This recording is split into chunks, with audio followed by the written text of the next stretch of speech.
আল্লাহ রাসূল সাল্লাল্লাহু আলাইহি সাল্লাম বলেন, তিন ব্যক্তি কিয়ামতের দিন আল্লাহ তাআলা কথা বলবেন না, তাদের দিকে তাকাবেন না, তাদেরকে পবিত্র করবেন না, এবং তাদের জন্য রয়েছে যন্ত্রণাদায়ক শাস্তি।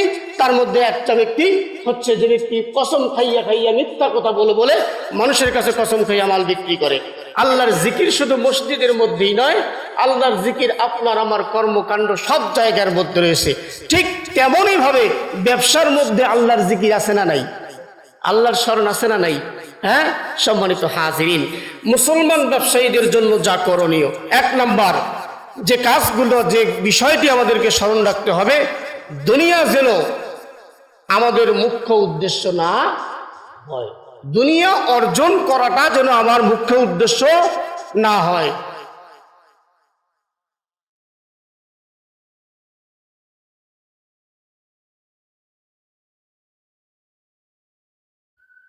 أما بعد، وقال تعالى في كلامه المجيد: أعوذ بالله من الشيطان الرجيم. بسم الله الرحمن الرحيم. يا أيها الذين آمنوا لا تلهكم أموالكم ولا أولادكم عن ذكر الله ومن يفعل ذلك فأولئك هم الخاسرون. صدقت يا ربنا. قال رسول الله صلى الله عليه وسلم: إن التجار يحشرون يوم القيامة فجارا إلا من اتقى وبر وصدق، أو كما قال النبي صلى الله عليه وسلم. সম্মানিত মুআজ্জাজ হাজিরিন, আল্লাহ পাক রব্বুল ইজ্জত জালালুল ইকরামের দরবারে শুকরিয়া আদায় করি যে আল্লাহ তাআলা আমাদেরকে তার ঘর মসজিদে আসার সুযোগ দান করেছেন। এজন্য মহান মনিবের দরবারে শুকরিয়া আদায় করি, বলি আলহামদুলিল্লাহ। রাসূল সাল্লাল্লাহু আলাইহি ওয়াসাল্লামের শানে দুরূদ ও সালাম পেশ করি, সকলে বলি সাল্লাল্লাহু আলাইহি ওয়াসাল্লাম। সম্মানিত হাজিরিন, আমি আপনাদের সামনে আলোচনা করতেছিলাম ব্যবসা এবং ব্যবসায়ীদের ফজিলত। এই আলোচনা করতে গিয়ে গত জুমায় আমি যেটি বলেছিলাম যে মুসলিম ব্যবসায়ীদের জন্য যা করণীয়, এই বিষয়গুলো আমাদের জানা দরকার এবং সে বিষয়েই আজকে আলোচনা হবে। সম্মানিত হাজিরিন,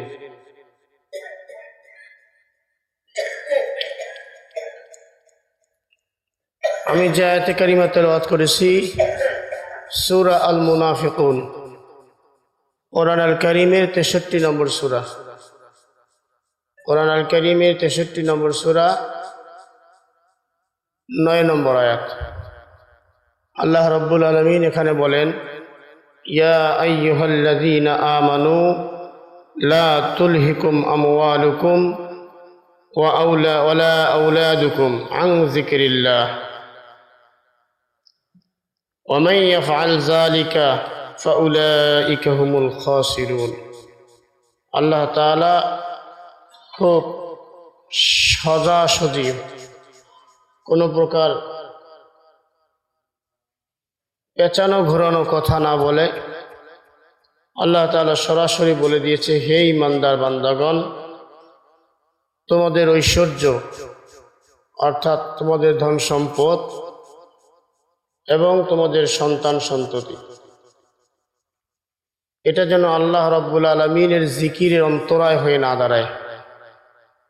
মানে আল্লাহ তাআলার জিকির করতে গিয়ে যেন আপনাকে আমাকে ধন সম্পদ সন্তান সন্ততি কি করতে না পারে, উদাসীন না করে।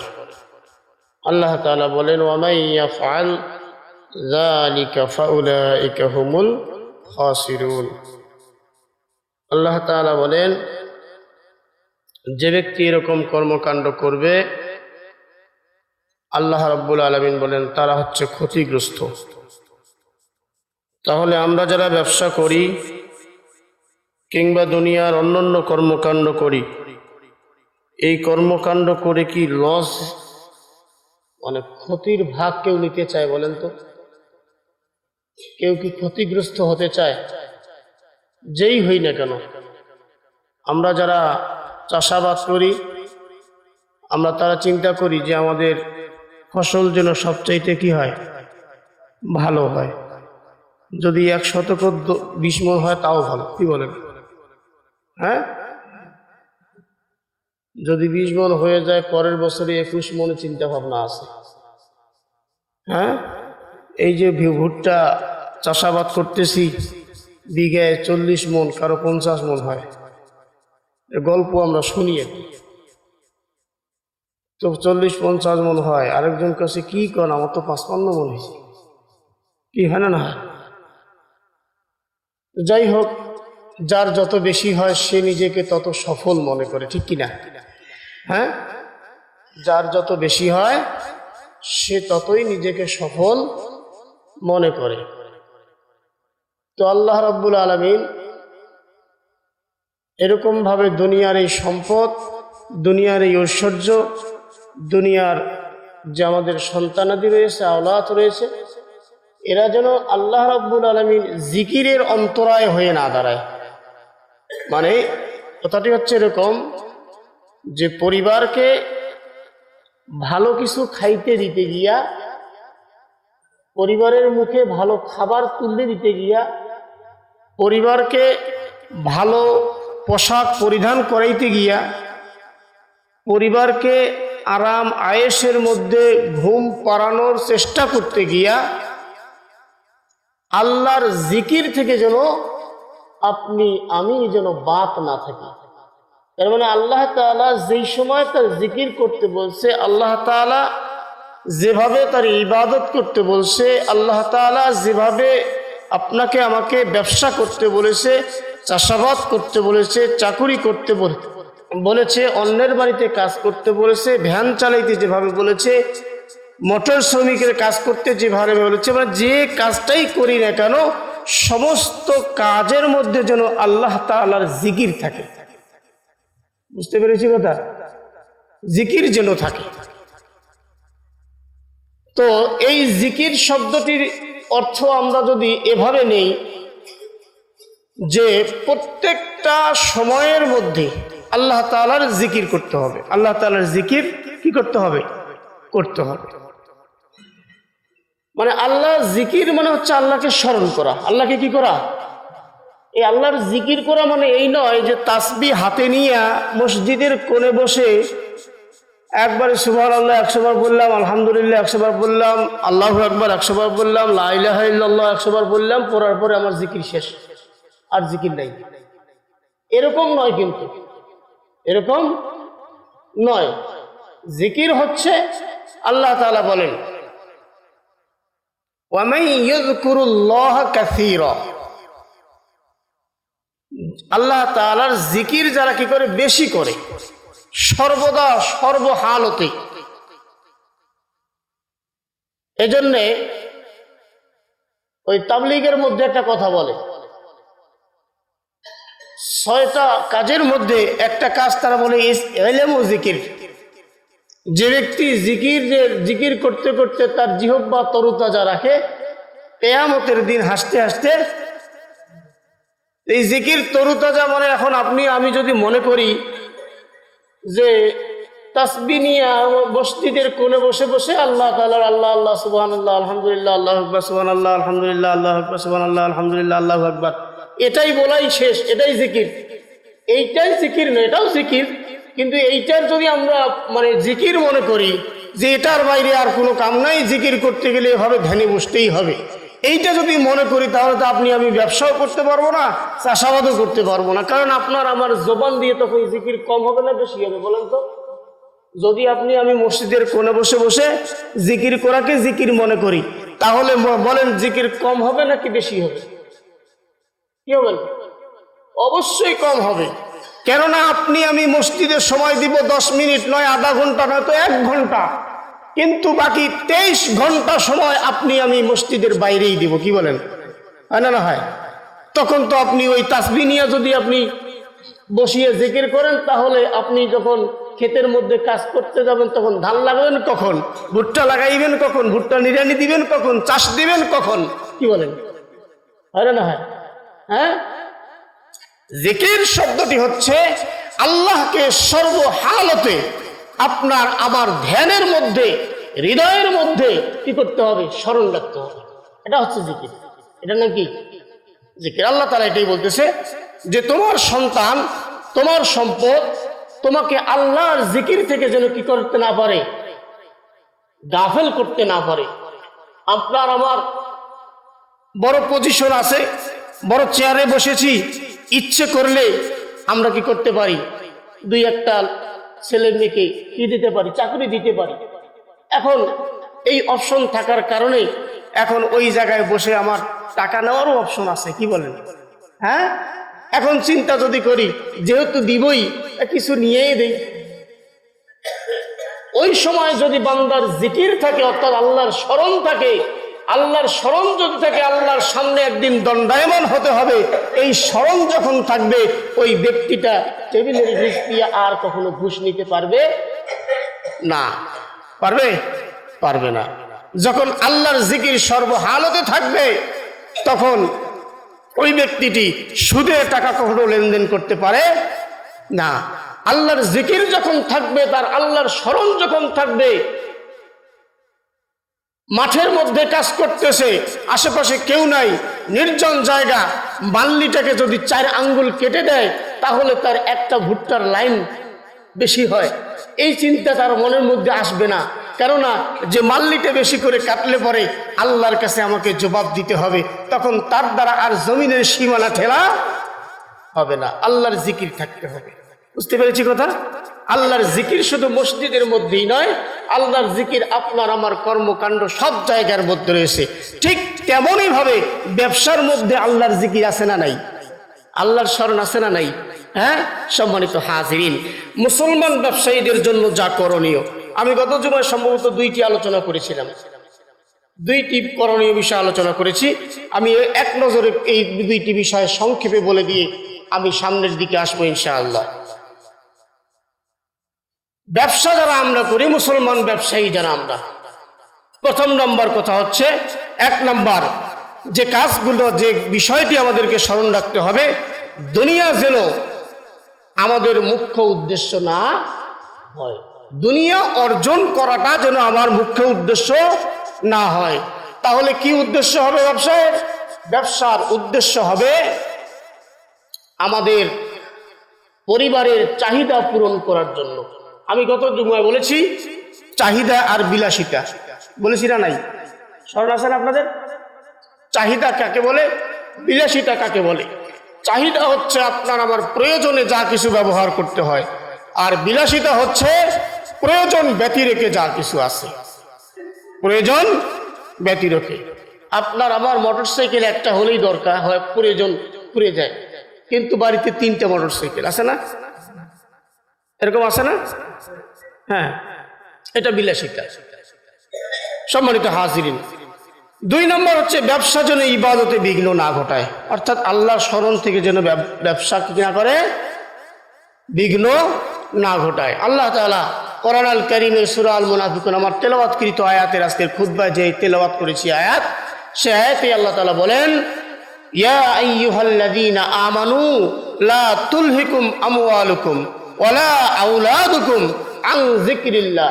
হে ঈমানদার বান্দাগণ, লা তুলহিকুম, তোমাদেরকে যেন উদাসীন না করে, তোমাদেরকে যেন গাফেল না করে, তোমাদেরকে যেন বিরত না রাখে, আমওয়ালুকুম, তোমাদের সম্পদ, ওয়ালা আওলাদুকুম, এবং না তোমাদের কোনো সন্তানাদি, তোমাদের আওলাদ কি করতে না পারে, আন যিকরিল্লাহ, কিসের থেকে গাফেল করতে না পারে?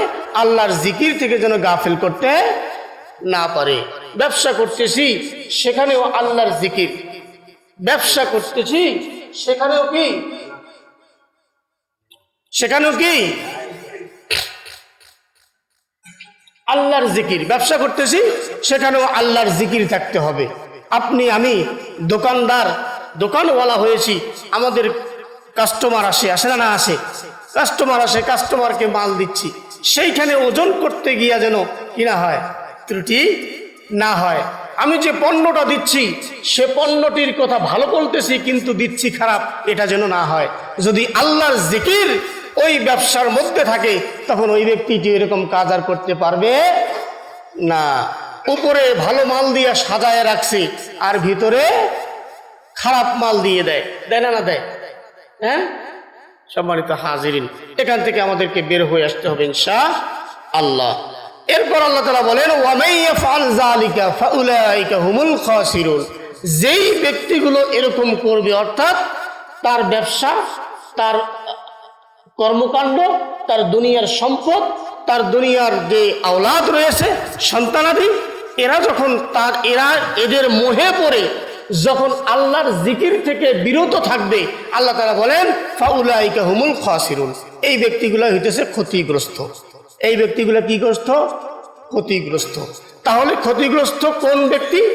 যে ব্যক্তি চাষাবাদ করলো, চাষাবাদ করে অনেকগুলো সম্পদ, 1 বিঘেতে 60 মণ ভুট্টা তার ফলাইলো, কিন্তু আল্লাহর জিকির থেকে সে ব্যক্তি গাফেল ছিল। বলেন তো এই ব্যক্তি সফলকাম? আল্লাহ তাআলার ভাষায়, আল্লাহ তাআলার ঘোষণা অনুযায়ী ওই ব্যক্তি সফলকাম নয়। ওই ব্যক্তি সফলকাম হবে যে ব্যক্তি ব্যবসা করলো, চাষাবাদ করলো, চাকরি করলো, কিন্তু আল্লাহর জিকির যখন করার দরকার ছিল আল্লাহর জিকিরটা ঠিকই করেছে। এতে তার ভুট্টা 10 মণ হোক আর 60 মণ হোক। বুঝতে পেরেছি কথা?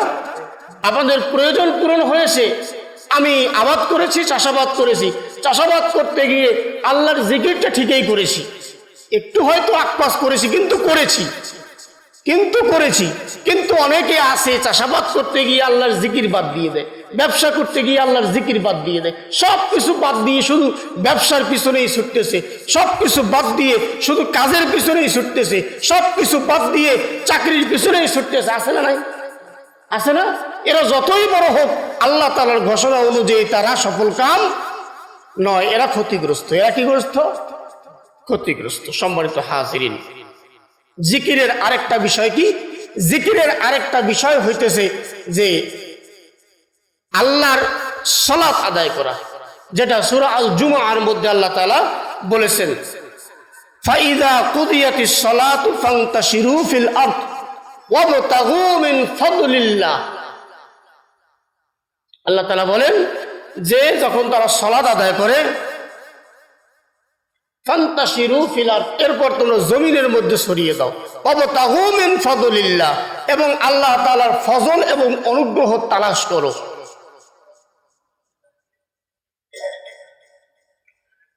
এরপর আল্লাহ তাআলা বলেন তারপর যারা তোমরা আল্লাহ তাআলার জিকির বেশি থেকে বেশি করো। সম্মানিত হাজিরিন, এই 3 নম্বর বিষয়টি আমি এখন বলে দেই। সেটি হচ্ছে যে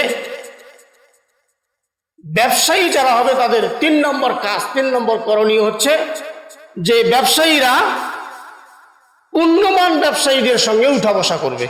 কি ব্যবসায়ীদের সাথে? কি ব্যবসায়ী? পুণ্যবান ব্যবসায়ীদের সাথে, মানে ভালো ব্যবসায়ীদের সাথে। কেমন ব্যবসায়ীদের সাথে?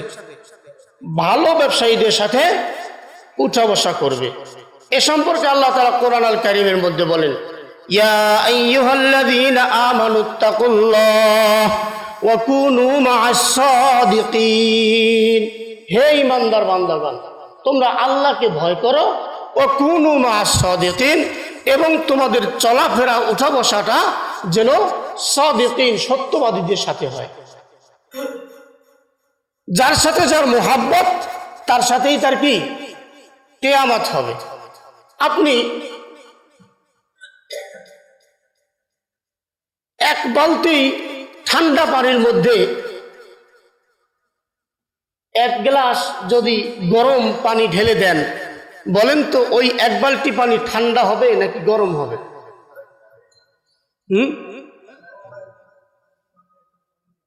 ঠান্ডাই থাকবে নাকি? তদ্রূপ ভাবে শেখ সাদী রহমাতুল্লাহি আলাইহির একটি কবিতা মনে পড়ে গেল। এই কবিতাটার নাম হচ্ছিল সৎসঙ্গে স্বর্গবাস, মানে সৎসঙ্গ ছিল। কবিতাটার নাম কি? সৎসঙ্গ। শেখ সাদি রহমতুল্লাহ আলাই একদিন গোসল করতেছিলেন। কি করতেছিলেন? গোসল করতেছিলেন। গোসল করতে গিয়ে তিনি একবার ডুব দিয়ে সেখানে কিছু কাদামাটি পেয়েছিলেন। কাদামাটি তার হাতে নিয়ে উঠেছিলেন। উঠার পরে দেখে যে কাদামাটি থেকে সুঘ্রাণ আসতেছে। কাদামাটিকে তিনি প্রশ্ন করেছিল যে তুমি কি কাদামাটি নাকি কোনো পুষ্প, তোমার কাছ থেকে কেন ঘ্রাণ আসে? তারপর তাকিয়ে দেখে উপরে, তাকিয়ে দেখে যে ওই কাদামাটি, ওই পুকুরের উপরে একটা গোলাপের গাছ রয়েছে। কিসের গাছ? গোলাপের গাছ। গোলাপের পাপড়িগুলো পড়তে পড়তে ওই কাদামাটিতে কি হয়েছে? কাদামাটিতে আর দুর্গন্ধ নাই, সেখানে সুঘ্রাণ তৈরি হয়ে গিয়েছে। এইখান থেকে তিনি সৎসঙ্গ কবিতাটি লিখেছেন যে মানুষ যদি সঙ্গ ভালো দেয় তাহলে খারাপ মানুষটাও কি হয়ে যাবে? ভালো হয়ে যাবে। আর যদি সঙ্গ তার খারাপ হয়ে যায় তাহলে খারাপ মানুষটাও কি হবে? ভালো মানুষটাও খারাপ হয়ে যাবে। সম্মানিত হাজিরিন, এই জন্যে আল্লাহ তাআলা মানুষের কাছে যখন, ভালো করে বুঝবেন আমাদের দুনিয়ার যে হাল হাকিকত, মানুষের কাছে যখন টাকা পয়সা বেশি হয় তখন সে অতীত ভুলে যায়। যায় কিনা যায়? হ্যাঁ, যায় না? অতীতে সে কি ছিল, অতীতে তার অবস্থা কেমন ছিল সেটা সে ভুলে যায়। ভুলে গিয়ে বর্তমানের উপর দাঁড়াইয়া অতীতকে ভুলে গিয়ে মানুষের উপরে সে ক্ষমতাগিরি দেখাইতে চায় এবং দেখায়। আছে না নাই? হ্যাঁ, টাকা পয়সা হলে মানুষ বেপরোয়া হয়ে যায়, সে কাউকে আর গুনে না।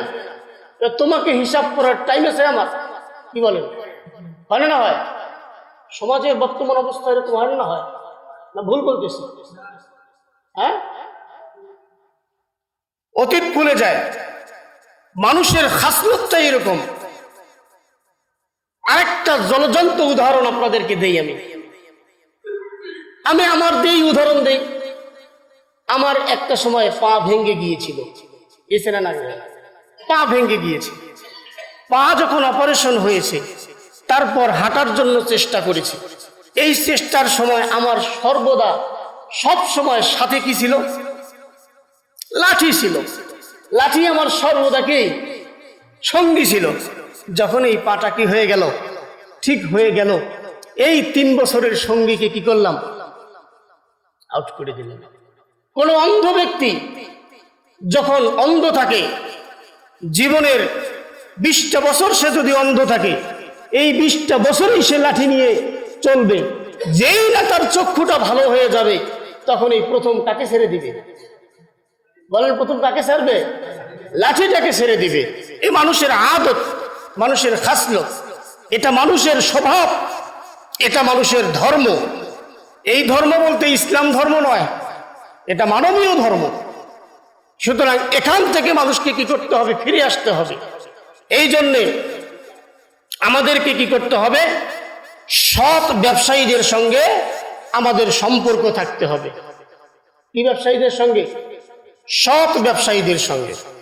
এখন যদি কোনো ব্যবসায়ী মনে করে আমি এতদিন থেকে ব্যবসা করলাম, কোনো কি পাইলাম না, সফলতা আসতেছে না, উন্নতি আসতেছে না, অমুকে ব্যবসা ধরলো মাত্র 2-3 বছর হয়, এর মধ্যে সে বিশাল সোগাহাটে বিশাল বড় দোকান দিয়ে দিল, হ্যাঁ, অনেক টাকা পয়সার মালিক হয়ে গেল, ব্যাপার কি? এখন তার সঙ্গে সঙ্গ দিল। সঙ্গ দিতে গিয়া দেখে যে উনি ব্যবসা করে ঠিক, কিন্তু ব্যবসার তল দিয়া সুদেরও ব্যবসা করে, ব্যবসার ভিতর দিয়া ইয়াবার ব্যবসা করে, গাজার ব্যবসা করে। এই জন্যই তো অল্প দিনের মধ্যে বড় হয়ে গিয়েছে। এখন এই 10 বছরের ব্যবসায়ী চিন্তা করলো 3 বছরের মধ্যে এই ব্যক্তি এই পদ্ধতি অবলম্বন করে এত বড় ব্যবসায়ী হয়ে গেল, সুতরাং আমাকেও ধরতে হবে। কি বলেন? ইনিও কিন্তু তার দিকে পা বাড়াইলো এবং সেই দিকেই কিন্তু হাঁটা শুরু করলো। দুর্ভাগ্যজনক হলেও সত্য, এরকম মাঝে মাঝে ঘটে, যেটি হচ্ছে যে যেই ব্যবসায়ীর দিকে দেখিয়ে সে ব্যবসা শুরু করলো তার পদ্ধতি অবলম্বন করলো, তার পথে ব্যবসা শুরু করলো, কিন্তু ওই ব্যবসায়ীর উপরে ভালো ভালো বড় বড় জায়গায় তার লিঙ্ক আছে, যোগাযোগ আছে। এই বেচারা যে তাকে দেখে শুরু করছে তার মতো করিয়া, এই বেচারার কিন্তু লিঙ্কও নাই, যোগাযোগও ঠিকভাবে ওরকম নাই। অল্প দিনের মাথায় মাল সহ কি পুলিশের হাতে আটক। তাহলে কি গেল বলেন তো? সবই যাবে না, যাবে কিছু থাকবে। দুনিয়াতেও সে সফলতা অর্জন করতে পারবে না, আখিরাত তো গেলে। কি বলেন? সুতরাং এই জন্যই আল্লাহ তাআলা বলছে যে ব্যবসায়ী যারা হবে, আমরা যারা ব্যবসা করব, বিশেষ করে সকলের ক্ষেত্রেই তাই, কিন্তু ব্যবসায়ীরা তাদের উঠা বসা লেনদেন সম্পর্ক হবে কেমন ব্যবসায়ীদের সাথে? সৎ ব্যবসায়ীদের সঙ্গে, পুণ্যবান ব্যবসায়ীদের সঙ্গে। যদি পুণ্যবান ব্যবসায়ীদের সঙ্গে তার যদি উঠা বসা না হয়, তাহলে ওই অসৎ ব্যবসায়ীদের কাতারেও কিন্তু সেও নাম লিখিয়ে দিবে, বেপরোয়া হয়ে যাবে, মানুষকে আর মানুষই গুনবে না। কি বলেন সম্মানিত হাজিরিন? 4 নম্বর, কেনাবেচায় নরম আচরণ করতে হবে। কেনাবেচায় নরম আচরণ হতে হবে। অনেকে আমাদের মাঝে আমরা দেখি, অনেক ব্যবসায়ীর কাছে অনেক গরিব মানুষ অল্প টাকা নিয়ে কিছু খরিদ করতে যায়। হ্যাঁ, এখন দাম অনুযায়ী মনে করেন যে যেটার 800 টাকা কেজি, সে 100 টাকা কিংবা 150 টাকা কিংবা 200 টাকা 100 টাকা নিয়ে গেছে কিছু কেনার জন্য, যে আমাকে 100 টাকা দিন। এখন ধমক দিয়া, এই যা, কি বলেন, ধমক দেয় না? ধমক দিয়ে তাকে ওখান থেকে বের করে দেয়। ধমক দেওয়ার দরকার কি? ধমক দেওয়া যাবে না, নরম সুরে তাকে বলতে হবে, ভাই আপনি যে টাকা নিয়ে এসেছেন এই টাকা দিয়ে আপনি এতগুলো কিছু পাবেন না, এই এতটুকু পাবেন, এতটুকু নিয়ে আপনার কি হবে? কি বলেন? হ্যাঁ, এরকম ভাবে নরম সুরে কথা বলতে হবে। আল্লাহ রাসূল সাল্লাল্লাহু আলাইহি ওয়াসাল্লাম বলেন, রাহিমাল্লাহু রাজুলান সামহান ইযা বাআ ওয়া ইযা ইশতারা ওয়া ইযা ইক্তাদা। যে ব্যক্তি কি করবেন, আল্লাহ তাআলা ওই ব্যক্তির উপর রহম করবেন। ওই ব্যক্তির উপর আল্লাহ তাআলা কি করবেন? রহম করবেন। যে ব্যক্তি ক্রয় বিক্রয় এবং নিজের হক উসুলের সময় নরম আচরণ করে। সুবহানাল্লাহ বলবো না? তাহলে আল্লাহ তাআলার রহমত পাওয়ার জন্য ক্রয় বিক্রয় এবং নিজের হক আদায়ের জন্য, পাওনা টাকা অর্থাৎ নিজের হক মানে কাউকে আমি টাকা দিয়ে ধার দিয়েছি কিংবা কর্জে হাসানা দিয়েছি, এই কর্জে হাসানাটা নেওয়ার সময় কেমন আচরণ থাকতে হবে? নরম আচরণ থাকতে হবে। কেমন আচরণ? নরম আচরণ থাকতে হবে। সম্মানিত হাজিরিন, এরপর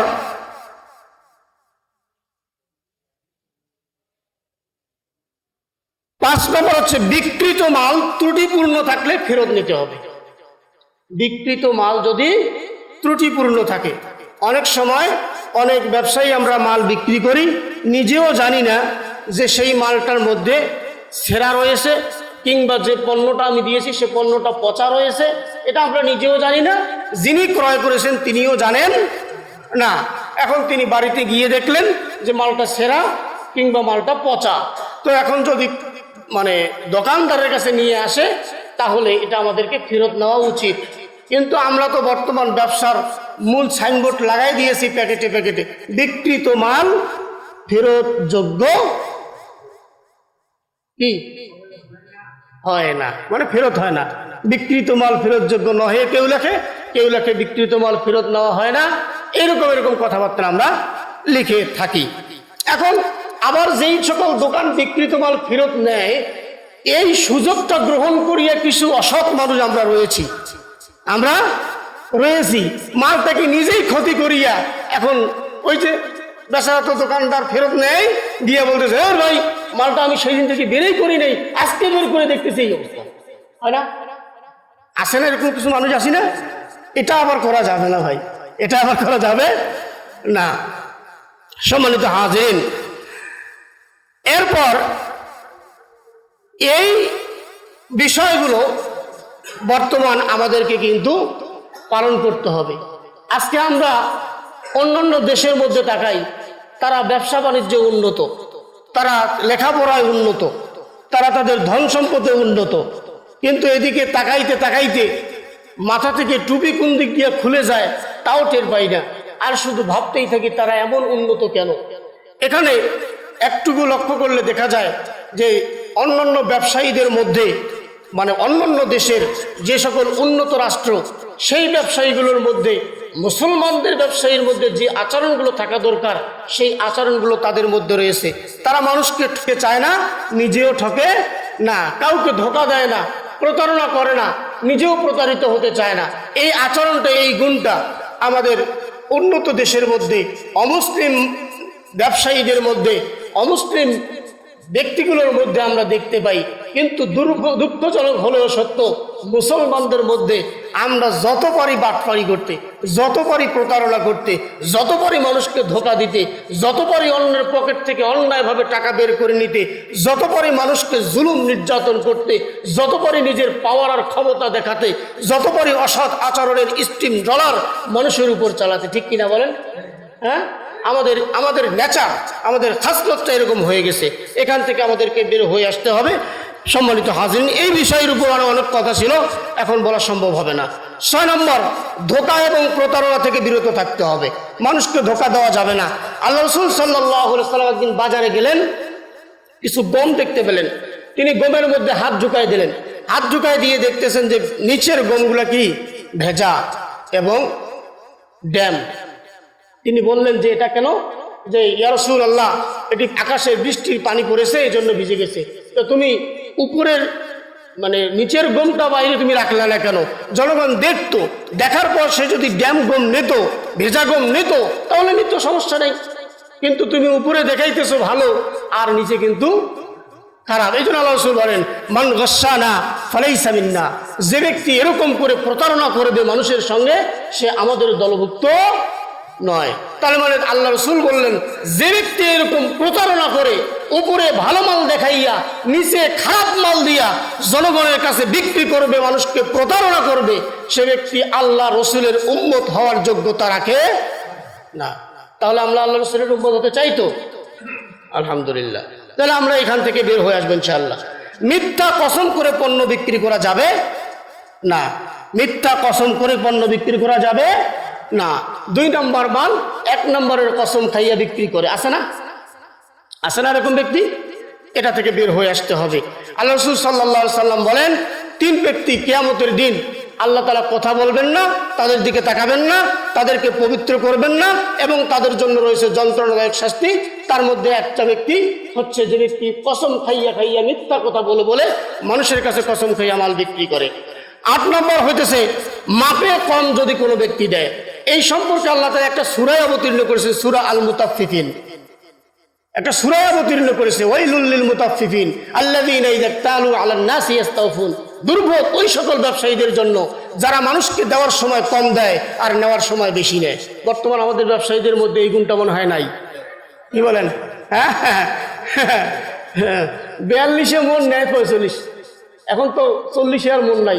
80 তলা শের হলে 40 শেরে মন, মনে মনে এক না হলে মিলবে না ওজন। ও গান এখন আর চলে না, কারণ এখন আর 40-এ মন নাই, 42-এ মন, 41-এ মন, কি বলেন? হয় না? হ্যাঁ, এখান থেকে বের হয়ে আসতে হবে আমাদেরকে। সম্মানিত হাজিরিন, 9 নম্বর হতেছে মজুতদারি করা যাবে না। মানুষকে কাছে মাল সংকট ফেলানোর জন্য গোডাউনের মধ্যে মাল মজুত করে ক্রেতাকে বলতেছে মাল নাই। বর্তমান সারের অবস্থা, না হয়? হ্যাঁ, সার আর গোডাউন ভর্তি, আর ওর দোকানে গিয়ে সার চাষিরা সার নাই, সার তো নাই, অবস্থা খারাপ। এরপর হচ্ছে সম্পদের হক আদায় করতে হবে 10 নম্বর। 11 নম্বর হচ্ছে হারাম ব্যবসা করা যাবে না। ব্যবসা আপনি যতই সলিড করেন, ইয়াবার ব্যবসা যদি করেন, গাঁজার ব্যবসা, মদের ব্যবসা, অবৈধ ব্যবসা, হারাম সম্পদের ব্যবসা করলে সমস্ত কিছুই হারাম হয়ে যাবে।